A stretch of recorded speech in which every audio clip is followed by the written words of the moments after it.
এটার বিভিন্ন আরবি নাম যেগুলো আছে এগুলো একটু আমাদের জানতে হবে যদি আমরা মাখরাজটাকে ভালোভাবে জানতে চাই, বুঝতে চাই, প্রয়োগ করতে চাই। বুঝতে পারছেন নি? বলো জিহ্বাকে আরবিতে লিসান বলে। জিহ্বাকে আরবিতে লিসান বলে। এই লিসান বা জিহ্বাকে নয় ভাগে ভাগ করা হয়েছে। আকাশাই লিসান এক নম্বর কি, দুই নম্বর কি, এক নম্বর আকাশাই লিসান, দুই নম্বর ওয়াসতে জুবান, তিন নম্বর রক্সে লিসান, চার নম্বর হাফাই লিসান, পাঁচ নম্বর তরফে লিসান,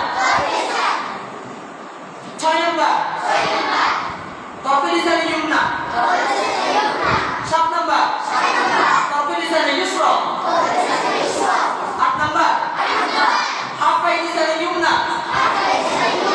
নয় নম্বর হাফাই লিসানে ইউসরা। বলো জিহ্বার গোড়াকে আকাশাই লিসান বলে।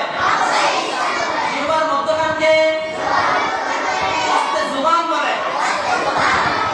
জিহ্বার আগাকে রক্সে লিসান বলে। জিহ্বার আগার উভয় পার্শ্বকে তরফে লিসান বলে। জিহ্বার গোড়ার উভয় পার্শ্বকে হাফাই লিসান বলে। জিহ্বার আগার ডান পার্শ্বকে তরফে লিসানে ইউমনা বলে। জিহ্বার আগার বাম পার্শ্বকে তরফে লিসানে ইউসরা বলে। জিহ্বার গোড়ার ডান পার্শ্বকে হাফাই লিসানে